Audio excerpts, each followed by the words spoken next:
दिवाळीत आजीने तयार केलेल्या फराळाच्या पदार्थाची चव आता नातू, मुलगा, मुलगी, सून, जावई यांना थेट परदेशात चाखता येणार आहे। केंद्र शासनाच्या भारतीय डाक विभागाच्या वतीने विशेष सेवा सुरू करण्यात आली आहे। घर बसल्या जवळच्या पोस्ट ऑफिस मधून 192 देशांमध्ये वस्तू पाठवणं आता शक्य झालेलं आहे।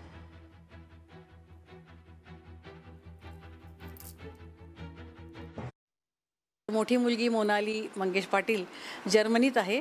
तिची मुलं कॉलेजमध्ये शिकतात तिथे। तर माझ्या नातवाचा फोन आला परवा की आजी आम्हाला तुझ्या हातचं दिवाळीचं फराळाचं हवं आहे, पाठवशील का? तर मी म्हटलं की हो पाठवेन ना। मी तयारी तर केली, काही पदार्थ तयारी केले, पण आता हे पाठवायचं कसं थोडा प्रश्न पडला मला। पण लगेच मला कळलं की भारताने केंद्र सरकारने पोस्टल सेवा सुरू केलेली आहे, फराळाचं वगैरे दुसऱ्या देशात पाठवायची। ही फार छान योजना आहे। मला खूप आनंद वाटला आणि मग मी पटकन सगळे पदार्थ तयार केले आणि ते पॅक करून ते पोस्टाने पाठवते आहे।